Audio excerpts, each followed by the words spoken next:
You just spent 20 minutes crafting the perfect text message, didn't you? Reading it over and over, making sure it sounds casual, but not too casual, friendly, but not desperate. Now you're checking your phone every 30 seconds, waiting for those 3 little dots. Congratulations, you're not texting, you're performing.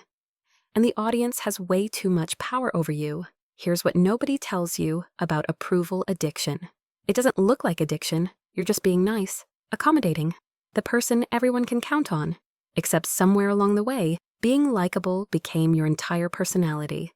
You've become a human chameleon, and you're so good at it that you've forgotten what color you actually are.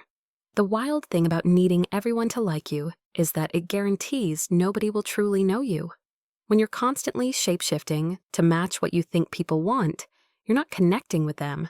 You're connecting with a projection. Both of you go home feeling strangely alone. The more you try to be liked, the less you're actually seen. This started way earlier than you think. Maybe you had a parent whose love felt conditional. You got attention when you achieved something, when you were good, when you didn't make waves. So you became hypervigilant, reading every micro-expression, adjusting your behavior to keep the peace. You became a feelings detective, and here you are, years later, still doing it. Still shape-shifting, still trying to solve a case that was never yours to solve. But here's where it gets interesting. Approval addiction isn't just about wanting people to like you. It's about outsourcing your sense of worth. You've handed the remote control of your self-esteem to everyone you meet. That stranger who didn't smile back? Day ruined. That friend who took 6 hours to text? Clearly they hate you. You're giving random people power over whether you're okay or not. And most of them aren't even thinking about you. The really messed up part? Chasing approval makes you less likable.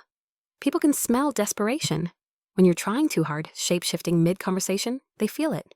Nobody wants to be your audience all the time. They want to just exist with you. But you won't let them because you're too busy trying to get an A+ in the friendship exam they didn't know they were giving. Here's the part that might sting. The people you're bending over backwards for?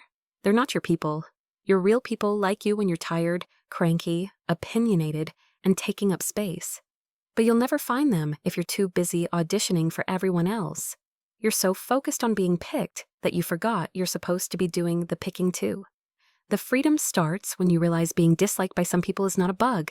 It's a feature. It means you're being specific. You have edges. Smooth stones get skipped across water. Jagged rocks build foundations. You're trying to be a smooth stone, inoffensive and easy to toss around. But foundations need rocks with sharp edges. Here's something that changed everything. Disappointing people is not the same as hurting people.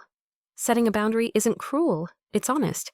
When you pretend to be fine with something you're not fine with, you're lying. That lie rots the relationship. Every fake yes builds resentment. Every time you betray yourself to keep the peace, you're choosing their comfort over your integrity. You can't control how people feel about you.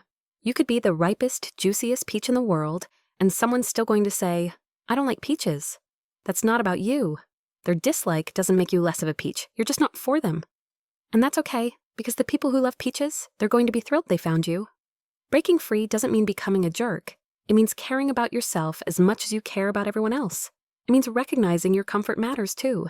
That you deserve relationships where you don't have to audition every day. Show up as yourself and trust that the right people will stick around. The ones who don't, they were never really there for you anyway. You've been working so hard to be loved that you forgot to check if you even like the people whose approval you're chasing.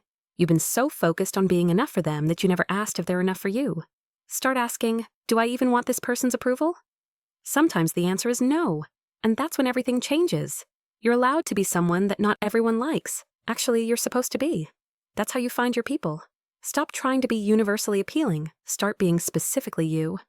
The relief you'll feel when you finally put down that weight is going to change your life. If this hit different, share it with someone who needs permission to stop performing.